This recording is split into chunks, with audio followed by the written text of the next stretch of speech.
All right, welcome to another episode of the Fair Chase podcast. Today I've got Austin with us. And Austin, you do something kind of interesting, something that I don't know that a lot of people do in the hunting industry. You're into 3D printing, Yeah. which is interesting. Mm-hmm. Yeah, it's What? a different. Yeah, like I'm guessing you've got some sort of engineering background. Correct. So my day job, I'm a process engineer. So I do have a lot of experience in like the engineering side of things, and 3D printing is just an avenue for manufacturing and whatnot for me. Sure. So we're recording. It's all 11 o'clock on a Wednesday. Like, are you just hiding at work, or what's going on? I just booked a conference room, and I'm just going to take my lunch during this time. So that's typically what I do is I take a lunch at my desk and just continue working throughout the workday and whatnot. So I have the luxury of working at weird hours, so I can kind of shift my schedule around based on what I got going on in my life. So super grateful for that. That's cool. So yeah, I mean, we were saying this right before we jumped on, but we've been talking just on and off online, but first time actually meeting you. You're in Michigan, right? Correct. West Michigan, Muskegon area. Muskegon area. Okay. Yeah, I'm in Lowell, so not too far. So anyway, so you if I'm understanding this right, you've got this engineering background, and just one day you thought, I should make hunting stuff, or is that how it went, or has this been something you've been noodling on for a while? How does this go? Yeah, so it started with, and it still has been kind of, I started with a problem that I had with my mobile hunting setup. And the biggest thing, and I think you'll see this with a bunch of people, is like cost or budget. So like Right. for me, I didn't have the budget or the ability to go spend hundreds of dollars on a saddle hunting setup, even though I Sure. knew I needed something like that. So I bought the saddle, spent the money on that, spent the money on what was necessary, but all those extras here and there, I was trying to figure out solutions for those. So I started 3D printing like tenders for my ropes instead of using mechanical ascenders. Yeah. So I started with that and started making them for myself, and then pretty much just said, hey, this is what I'm doing. Is anybody interested in these? And it just kind of took off, and that was in the fall of 2019. I think that's right when you and I got kind of connected, like pretty early on. I had seen the 3D printing. I'd been thinking about this for a while. I've been always telling my brother, you have to figure out a way to 3D print arrows and sell them for like $1 or $2 an arrow, which obviously for many reasons he informed me that wouldn't work. I just don't think he wanted to do it. He's an engineer too. And so I saw it. I'm like, man, like you said, the accessories that go with hunting, that's where a lot of the costs can add up, between bow hangers and clips and straps and all these random things that you're like, oh, I got I got a tree saddle, I'm ready to go. Well, not really. Because like, well, where are you hanging your bow from when you get up there? Or how are you connecting your stuff to your saddle when you're walking out? And it looks like, I'm looking at your website. That's why I'm looking this way. And I've been looking at a lot of your gear, but it's a lot of those little pieces that just make life a lot easier when you're in the saddle or the stand. Yeah, absolutely. And I think what you nailed it. It's just kind of those hidden costs, because like when you buy a saddle or a set of sticks or a platform, it's like one big cost right away. Yeah. But these little accessory things, they just kind of add up. If you like looked at your total purchase, it probably would add up to one of those bigger items, or even more than that. So I'm looking here. What, like, again, and for people who might not know, Genesis 3D printing, that's Austin's company. Definitely worth checking out, because like I said, there is everything from carrying your stuff out to hanging it in a tree, to, I'm looking at the Fulcrum bow hanger or gear hanging system, all these strap stagers, all these things that, like, and we do a ton of video. We get probably the most questions we get are around stuff like this. Like, all right, well, I saddle hunt. What do you guys do for, how do you hang your stuff? Like, how do you hang your backpack, your bow, and everything in your stand? What's your setup? Or how do you walk out carrying all your crap out? And so, like I said, that's the majority of the questions I have. And that, it seems like that's kind of where you're focused as well. What's up? We are going to thank a few of these sponsors that help make this beautiful show a reality for all of you.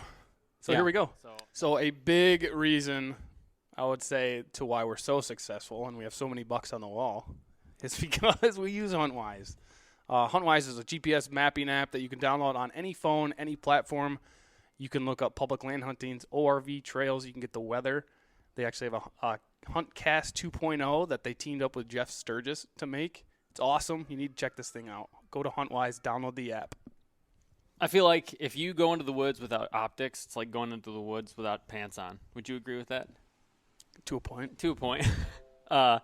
We are huge fans of running binoculars, spotting scopes, and different things when we hunt, even whitetail. I bring binoculars out every time I go. We choose Vortex Optics because they make the best glass in the business. They have an amazing warranty, super clear glass, super helpful people that work there. Also, if you want to rep some sweet Vortex swag like this warm shirt on a nice fall day, head over to Vortex Wear. Thank you. And use the promo code TFC20 for 20% off your purchase. Saddle game, you need to be in it. If you haven't been in it yet, then you don't know what you're missing. Yeah. Trophy Line Tree Sales makes some of the best saddles in the industry. They have 3 different platforms that we use and that are awesome. I want to make a quick plug for the Wingman with a couple steps. You can take one less step, stick, and it's like a combination of a stick and a platform. I've been exclusively hunting out of it this year, and my mobile setup is so sweet. I'm very proud of it. Awesome. I highly recommend the Wingman system. If you're ready to pull the trigger on that and you want to get with James and do the Wingman, head over to their website and you can save yourself 10% on the purchase. TFC10 will get you that. I like to think I single-handedly got James to switch to compound again, but I'd probably be a liar and everyone would call me out on that. We shoot prime bows. We think they're awesome. Great accuracy, super shootable. Made here in Michigan. Made in Michigan, so we love that. It's hard to complain. That's where Jared was made.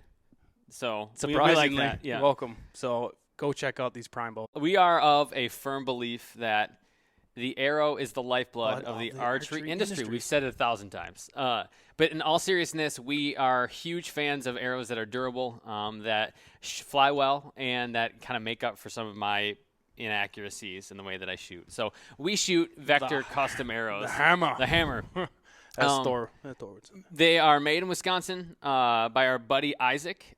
Great arrows. And if you want to go and get yourself some, have a little bit of a discount, use TFC10 for 10% off. Or call Isaac up and tell him we sent you. Mm-hmm. You want his phone number? Comment below. Yep, comment below. Yeah, and I think what we found is everybody's different in their setup. Some people like certain things in certain ways.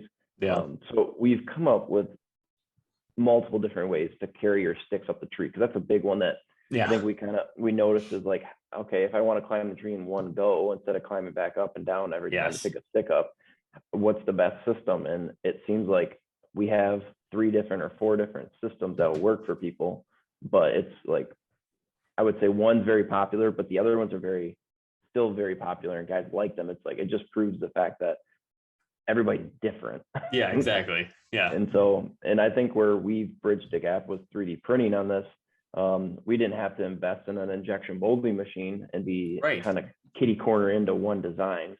So we can make designs that are tailored to specific sticks, like the Lone Wolf Custom Gear stuff, or like the Shikars from Out on a Limb, or like tethered stuff, or the Trophy Line stuff. It's like we make all sorts of different accessories for all of those sticks, and some of them are custom for those specific sticks, platforms, or even saddles sometimes. Yeah, interesting. So I'm guessing you're out there, you're thinking about what would make life easier. Is that product development? Oh yeah, how that goes for you. The switch never turns off. Yeah. It's always on, and I'm always thinking of little things. I'm like, man, this would be a lot easier if I did have something for this, or man. And I kind of prefaced the beginning of this is like how we started is I found problems that I needed solutions to. And it seems like when guys reach out to me and they're asking for a solution to a problem, if it's a problem that I've actually experienced or continue to experience, I'm like, oh, I'm more apt to work on those problems. Sure, right. It's selfish, but it's just kind of human nature to work on those things that are affecting you. It's personal, and if it's like, well, I can at least validate that person's problem because I can see it as well. Do you like, so, product design, how long does it go from, idea to, coming out with, let's see, the tether bow hanger? Like how long does that take? Yeah. So like it all depends on the specific like product that we're working on. So the more complex it is, the more time it takes to really take it from a concept to a drawn out design in CAD, and then also 3D printing it and then testing it. So like the tethered bow hanger, I would say that probably took about a month or just maybe a little bit over. And it's really not that crazy of a design, but it was like one of those things like you got to verify that it's going to hold the weight that you're expecting it. You want to verify that it actually works the way you expect it. With that one, we have a closed version and an open version. And so like you want to verify that the open version is going to fit on every rope and not fall off. And then the one that's like closed, that it's going to fit like your larger diameter ropes. And then there's like a sweet spot with that one I found with the hole sizing. So sure, right. And those are the little things. Like me as a consumer, I'm not thinking about that. You know, like the literal size of the hole in this bow hanger, and it's just one random one I picked. But all of that has to be tested. The strength of it. 'Cause somebody's gonna, you know, if I get out there, I put my bow in the hanger and it's cold and it snaps and breaks, I'm going to be chapped. You know what I'm saying? And you don't want to field that call, you know? Yeah. And I think with you running a traditional bow, if that breaks for you, we got that's a problem. Yeah. People are going to be like, ooh, yeah, but the 1 pound weight. So that's interesting. What's the thing people look for the most? Like what's like most popular for these kind of, you know, you're geared towards the mobile hunter. What are people looking at the most?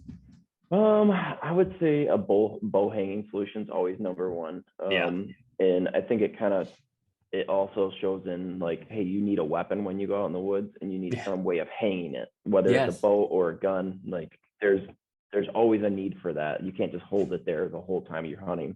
I mean, when prime time comes, you'll grab your bow, but that's probably number one, is some sort of bow or gear hanging solution is what I would say is number one. I would say that's probably number one for sure. Yeah, I would agree. I mean, the two things I think of are carrying your stuff up the tree, you know, especially for saddle hunting. You're going up, you don't want to go up and down. You're trying to be quiet. You're trying to, you know, I tape everything's silent. So the less movement and screwing around I can do of dropping something, which I will 100% the first 1 or 2 sits in a season, drop something. Usually it's an arrow. And it's like, I want to get up once, I want to save time. And the other thing is like you called out is hanging your stuff, because you're sitting there and you want to be able to reach your bow smoothly, quietly. I like to, I'm, you know what, I can't say I like to, I'm half and half. Like a lot of the time I won't take my backpack up the tree with me. I'll leave it at the base of the tree, but I will hang often my binoculars. Like I'll just take them off. I'll throw them right there. So I open up the bucket. I can just reach them and grab them. And so like the hanging system right in front of my face, which is, if you're in a tree saddle, you're basically looking at it the whole time. Those are the two things that kind of stick out to me that I'm always messing with. I can't say I've got a great system yet. I can't say I've tried the 3D, you know, this gear hanger system, for example, yet. But those are just, as I'm thinking through, those are the big challenges that at least I see as well. Mm-hmm.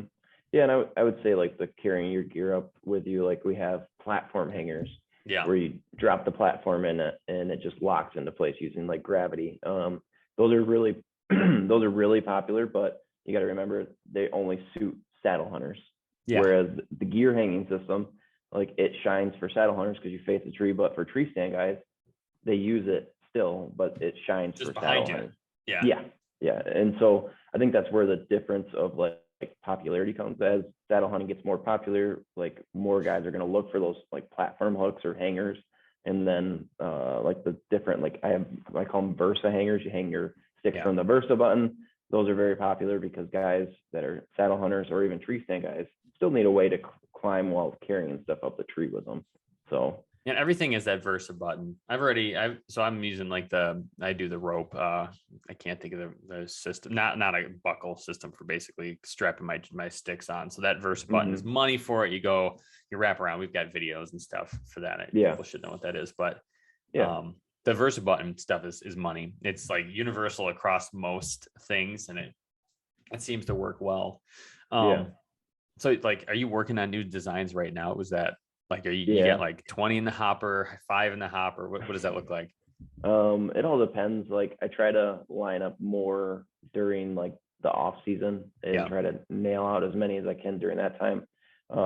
We have a few designs that we're working through. I think we have I think we have up to 10 different designs that aren't finished that are like designs that we're going to keep moving forward with.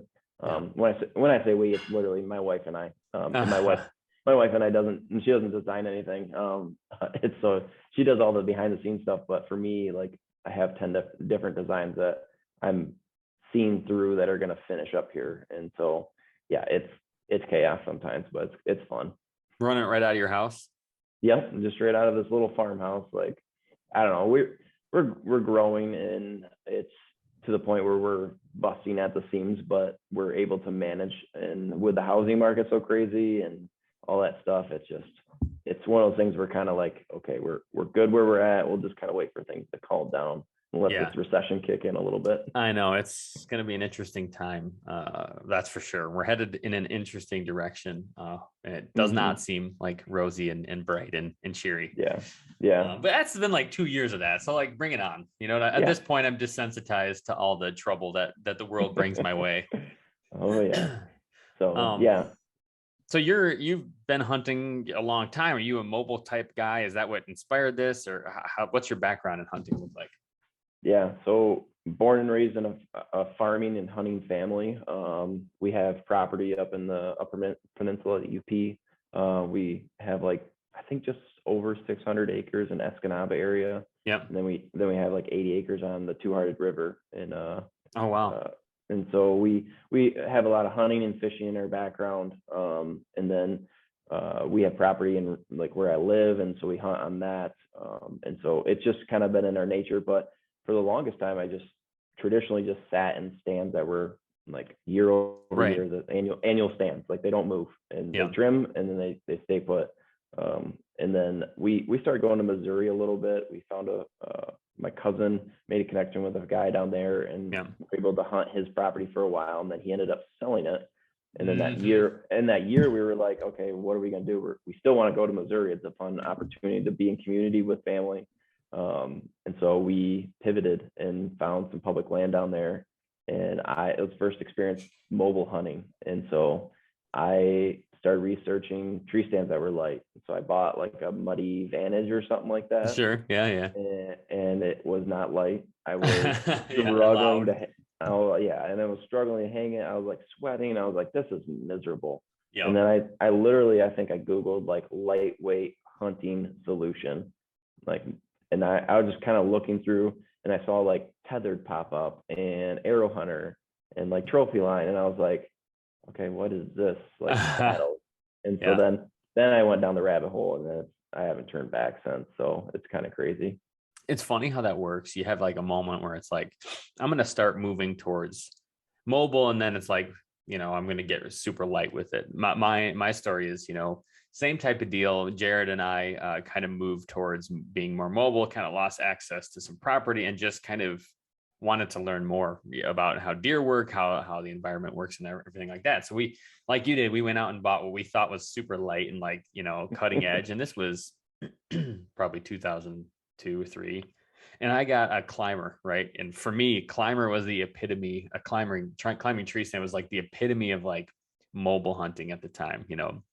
And looking back, it was like a 30-pound, you know, full metal, just a terrible thing, right? It wasn't great. And I'm sure there's climbers that are great.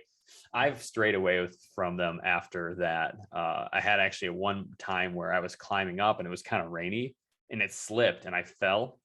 And that was it. Like, I'm like, all right, I'm done. I literally put it for sale, and I'm like, I'm not doing that again. And for a while, I'm like, I might not go in a tree again. Like, I'm not messing around. I mean, I smoked my arm. it hurt, but it was like very lucky to not have broken anything or really hurt myself.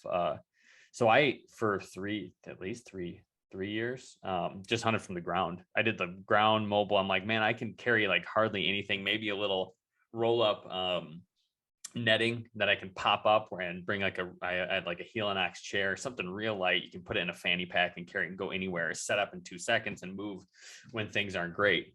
And so I did that. But like you said, I started hearing about this saddle game. I'm like, man, you got to give that a shot. And once I did, I still do a lot of ground hunting, almost not 50% of the time, probably 40% of the time.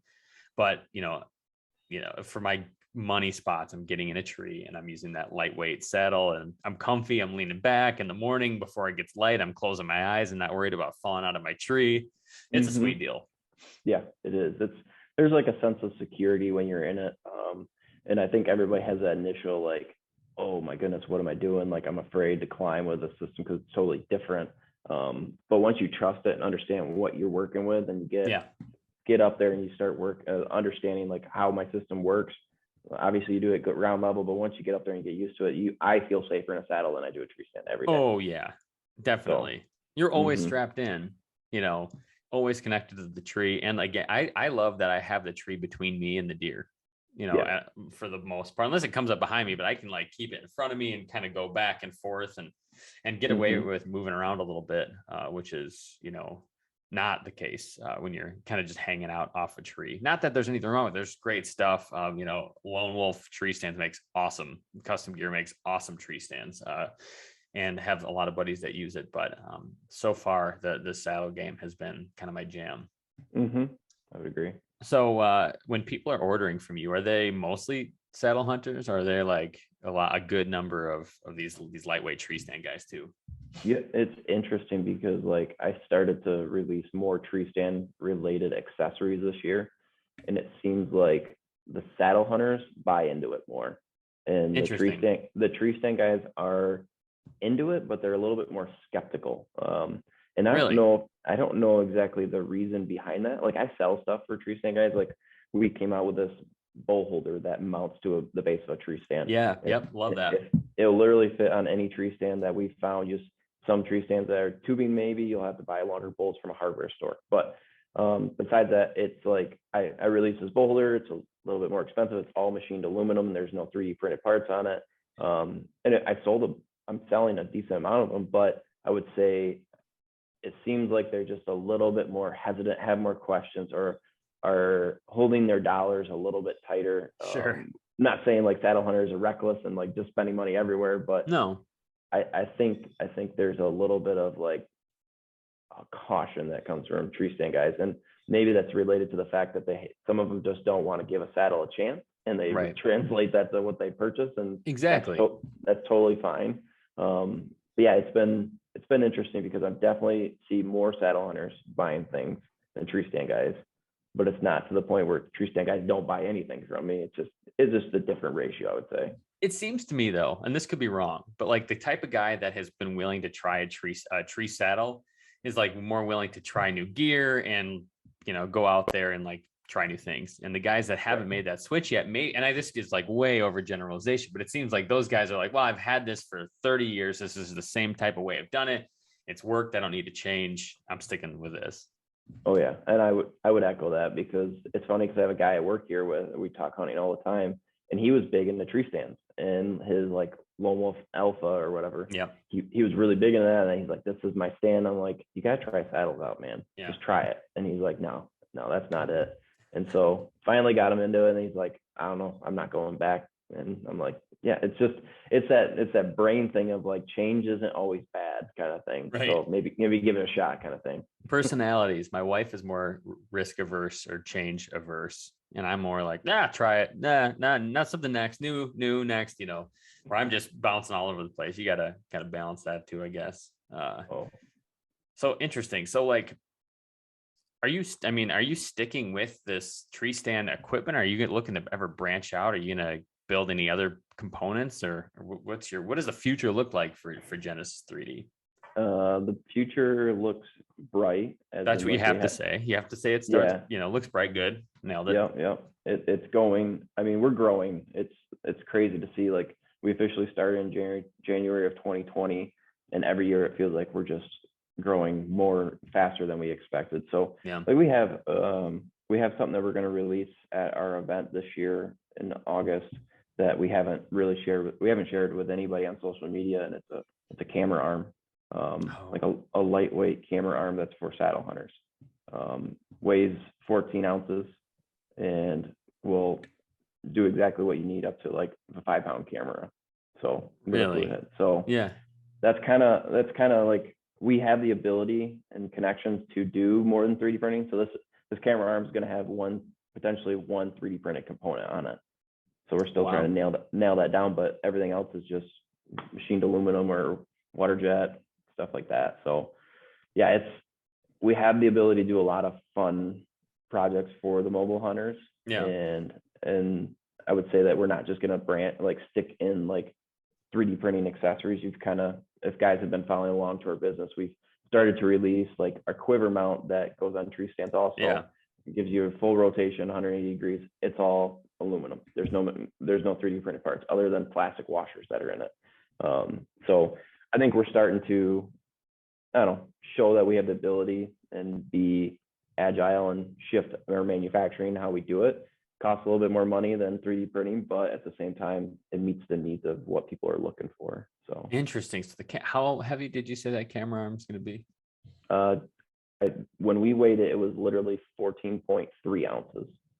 So it's not even a pound. And then there's the strap. Yeah, we didn't.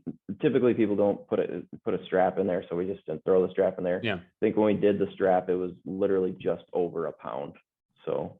Wow, because we've been looking at different camera arms, looking at the pocket arm from Lone Wolf, which looks good. I wonder about some side to side kind of shake a little bit on it, but it's the other. We try. I forgot what the other camera arm we got was, but it was heavy and loud, and it was just kind of a pain to use. So there's a huge need for that, especially for saddle hunters. Yeah, and this was designed specifically for saddle hunters. Doesn't mean that you can't use them for tree stands, but it's going to work. It's really tight to the tree, so you can fit it around in front of you very easily instead of having a really long 3-arm pivoting camera arm that you have to kind of maneuver around in a weird way to get it into a shot angle. Like this is going to be really nice and compact right in front of you, so you can swing it around the tree very easily on both sides and capture both shots without feeling like because the biggest thing that like I tried to film my hunts and I was like, I don't want to deal with hanging a arm that's really difficult to hang, or it's really bulky, or it weighs a lot, or it's just not. I'm more apt to leave it if it's a pain in the butt. Same. So like I'll take it out once and then just never again. Yeah, and this one I'm like literally fits in the palm. I don't know if this is going to be a video one, but it literally fits in the. It is. It literally fits in like the palm of your hand, and it's just. I think total reach is just under 21 inches for our first model, and then we'll have like potentially kits that people can buy to make them longer if they want a longer reach or whatever. I like that. And it'll fit right in a pouch, right in like a saddle. Usually you got a pouch that's attached to your tree saddle and you just pop it right in there. It's interesting you said, because I've been we're filming more and more stuff. This turkey season I had used this GoPro 360 Max or whatever camera. So I could you can get like a 360 view of the hunt, and it was great. I mean, it shot a turkey and got some really cool footage of one I was able to edit, and it was looked at me, and then it kind of spun the camera around the turkey coming in, and I pegged him. But even we uploaded it to YouTube, so you can watch the entire hunt in 3D, so you can kind of move the camera around, which is, I don't know why, it just took me a while to figure out how to get it up, and I get it up on YouTube, and then editing it was a pain, which I just ended up not doing. So it's just some clips, but yeah, I mean, that's great for, a short range hunt. Like if something's coming right in your shot window at, 20 yards, you can see it pretty well, but anything beyond that, GoPro is, just not going to work. So you need to have a camera, which means you need an arm, and then you need something, like I said, that's, you have all this lightweight gear, and to haul out a 5-pound camera arm, it just kind of negates the whole purpose of going lightweight. Oh yeah, absolutely. Yeah. And that's part of the reason why I left it. I mean, I used the Insta360 a lot last year. I love that camera. It's cool. It's a cool camera for capturing everything at all times. And you don't have to monkey with trying to turn it or move it around or mount it on your gun or bow. But you do need a main camera to run still. Yes. And it seems like more people are using their cell phones than actual handy cams or small cameras, because the cameras that we have on our cell phones are crazy good. They are. And it just doesn't make sense. Why would you want to buy a camera that can do the same thing as something you're gonna carry out in the woods? Anyways, always, it's always on you. I had this. What is it? Like a bow mount or phone mount for a bow by Painted Arrow. They're actually Michigan guys. I did see that. Yeah. the funny thing was, so on that turkey hunt, so I got the 3D camera going. I had my brother was sitting next to me, and everybody, for anybody listening, we have so many questions about it. He wasn't sleeping. He was just not moving. He's like laying back and he's just like, because, and what didn't show up on the camera is like, for like the 5 minutes that took for these turkeys to come in, I said, don't move like 100 times. Cause it was kind of one of his first times turkey hunting. I didn't know if he was like aware of how good turkey's eyes are. So I'm like, don't move, don't move, don't move. And so he's just sitting there like, and everybody asked like, hey man, good shot. But that dude next to you was sleeping, you know? I'm like, no, he wasn't.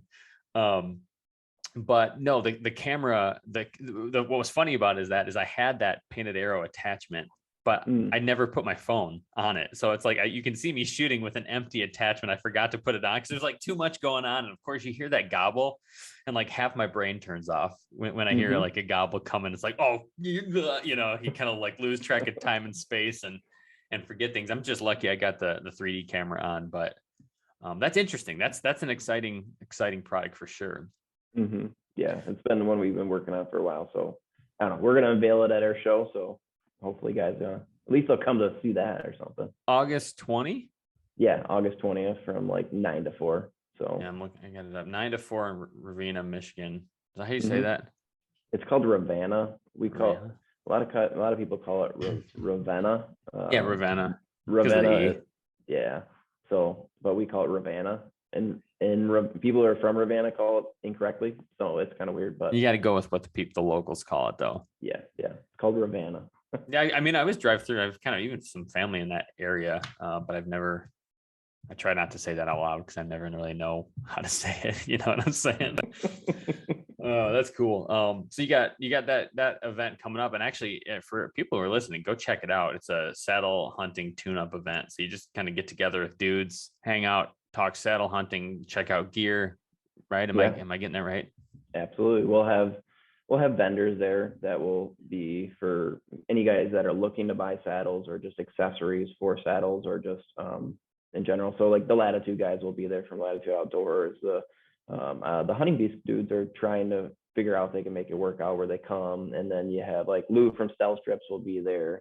And then we have a few others that are there, but it's good for vendors. And then we'll have a few demos going on, like for new saddle hunters and experienced saddle hunters, we'll have that stuff. And then after we'll have like a catered lunch. So you just come and do a catered lunch. And how we did it last year is we just do donations for lunch. So if you feel led to donate some money, the spirit moves. Give some money. Yeah. So that's kind of how we do it, but we don't want to discourage somebody from not coming because they're hungry or they don't want to pay for food or they don't have the money for it. So and then after that we'll do giveaways. So we have a ton of giveaways to give away again. So that's exciting. I'm gonna try to come. Actually, I get home like a day and a two and a half. Like I get home like the 17th during the day from Alaska, and so I don't know what my schedule will look like coming back, and my hope is to, because I missed last year's because we were traveling again. I think I was on the West Coast, but cool event, and it's right in my backyard. So it's an awesome event, and bring kids. Like I don't know, do you have kids? Yeah, I've got a 9-year-old. Yeah, I thought you had one. So be kid friendly. If your wife's like, hey, we need to spend time together, maybe bring her to this. Yeah, or usually on those Saturday things, you get a lot more leeway if you can bring a child with you. From your wife, it's like, oh, you're going, yeah, but I'll take the kid. Oh, okay, then go wherever you want. It's just a marriage trick. Tip, not trick. Tip for everyone. Yeah. Even if your wife's listening. Yeah, that's right. And I have to say now, almost a month beforehand, are you coming to our shoot? I'm putting you on the spot in front of everybody, so don't answer this wrong. August 30, West Michigan Archery Center. Are you there? I looked at it. I was gonna go, but we had a vacation that was supposed to be scheduled last Friday to this Friday, and then I got rescheduled for that weekend. And where are you gonna be? Lake Huron, Lexington. That's the worst of the Great Lakes. I know. Like just forget about that. No, that's fine. So what are you doing out there?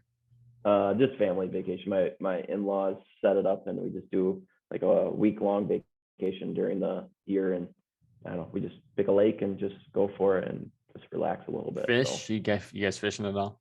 Oh yeah, I have a fishing kayak that I use, and so when we did it 2 years ago, I think we were up in like Charlevoix area. Yeah. And so I took it out in Lake Michigan out there and fished for like smallmouth and stuff like that. So How'd you do? pretty good actually, really good. So I love kayak fishing if I have time for it. Me too. You have to come out. So I'm right on the Flat River in Lowell. Okay. And so I moved here 6 months ago or so, and I'm getting I haven't done a whole lot of smallmouth fishing in my life, mostly largemouth, and it's like the fish are like largemouth, crappie, pike, bluegill, like just like a very some perch too. Yeah. And so I moved here. I'm like, oh, I gotta get into smallies. I actually want to do a little pike fishing, but I do the same kayak thing. I throw it out there. And so yeah, come out sometime and like teach me how to slay those smallmouth, because I could use some pointers. Oh, yeah, I grew up on trout fishing, so I don't know. I'm learning about the lake fishing a little bit as I go. But I just like being out on water. Is there trout? Like, can I catch a trout in Flat River? Like that? I don't know anything about river fishing. I don't know. I'm not super familiar with that river. It all depends on what the food is like and what the fish diversity you have there. Yeah. Like trout usually like a fast running river or like a cold water source. But you'll get brookies and really small creeks and stuff like that, and those are a riot to catch just because they're just pissed off at the world. It seems like when you get them on the hook. Yeah, exactly. I'm looking now. Hey, wait a minute. I'm seeing some smallmouth. Oh, dude, right on the river, some guys catch monster smallmouth right on the bridge over the river here in Lowell. A couple of years ago, I was walking by and I see this guy. He literally has, it's a pike that's like this, like just a giant pike. He's holding it up and looking at it. I'm like, holy cow. I stop him, talking to him. The police come and they're like taking pictures of it. You know, everybody, because it's a pretty small town, everybody's taking pictures and checking it out. But yeah, I can get on board with that. Okay, so where are you headed this year? You got an event coming up, and like, what's your hunt schedule look like? Are you too busy with I hope I'm not too busy. Last year and the year before that, we were so busy I couldn't find time to hunt. I did, obviously, but not enough, not as much as I would like to, and not as much as my wife would like me to, actually. Ooh, okay. I know she was trying to encourage me to find ways to make time to hunt, but this year, trip wise, I have one big trip, and we're going to Colorado. We're doing elk hunting, and I actually threw a mule deer tag too. So we'll head out to that southern part of Colorado and do some of that. And we have a spike camp that we'll go to, and we're pretty excited. Still trying to figure out the transportation side of things, because with gas so much, we're actually looking at doing like the Amtrak. Well, you're like, how does that work? So the Amtrak goes out of Grand Rapids or Chicago, and it goes into Grand Junction. And so from Grand Junction, it goes all the way to San Francisco. Sweet. So we're like option to do that because it's like $350 like there and back. And then you get 2 check bags for free, and then any bag, it's up to 50 pounds per check bag. And so then after that, I think it's like $40 or $20, something like that, for a check bag. So I'm like, if you get something and have to haul meat back, I don't know, it just seems like a no-brainer. So I've never thought to do that. Have you? I've never heard of anybody doing that. I've never heard of any. I've researched. I was like, somebody's got to take the train, and I'm like typing it up, nothing. And I'm like, what in the world? And then I was like, okay, if I carry firearms on this thing, what do I have to do? And they treat it almost exactly like if you're flying. You just lock every hole that is lockable, check it when you get there. Okay. It's pretty simple. Yeah, it's very simple. And so, it just seemed like it's 26 hours to get to Grand Junction from Chicago, which is where we would go. It's a few more hours than driving, but not that much longer. And you're not driving, so you're not tired by the end of the trip because you're just trying to get there. So I don't know. There's some positives to it, and it's an experience. I don't know. Yeah. I kind of want to do that. Amtrak. Don't make it too popular now. I'm gonna start telling everybody. Yeah, because I've gotten in. Well, I haven't really gotten in trouble, but there's been some things about hunting where I've shared these cool ideas or cool places, and we've gotten some like we hunted North Manitou Island, And we got a bunch of messages of people like, that's my secret spot. I've been hunting there for 20 years. Now it's going to be overrun. And I'm like, hey, man, there's not that many people that listen to this podcast, So like, I appreciate it. And it's funny because like, before we even told anybody about it, we're coming off the island and just hundreds of people are like pouring in. It was like a couple hundred people showed up for the hunt this year. So I'm like, I don't think it was me. No. But people don't like when you share their hunting, like little, hacks. Yeah. No, I still have a little bit of research to do on this hack, if you would call it. But I think it could be a good one. I mean, if anything, it's an experience, and I'm following along for that because, like I said, I would totally do that because if you can just hang out, you don't have to drive, you don't have to burn gas, and put wear and tear on a car. So you'll rent a car there. We'll rent a car when we get there, but the way it works out is I'm going with my dad and my brother. My dad travels all the time for work, and he actually gets like free rental cars all the time. Oh, so your money. Your money. Like, yeah. I was going to say, otherwise you do that U-Haul rental, which I just did this year, and it was super cheap. Yeah. But interesting. Well, hey, we're coming up on time here. But I'm just thank you for taking the time and for what you're doing. Like I said, it's new and it's exciting for the things that you're adding to this mobile hunting, especially this like push to be more ultra light and simple when you're doing it. Like there's gear, but the idea is keep it simple so you don't have to think about it. You can just go and hunt and not worry about your gear. So you're doing a great job. For everybody who's listening, where can they find out where to buy some of this gear as they're kind of gearing up for the year? Where can they find you and follow your trip and everything else? Absolutely. We can share stuff on our social media. So like Genesis 3D Printing is where you'll find us. Facebook, Instagram, we have YouTube, and then our website is just genesis3dprinting.com. So you guys are doing good stuff. Keep it up. Thank you so much, Austin, for the time.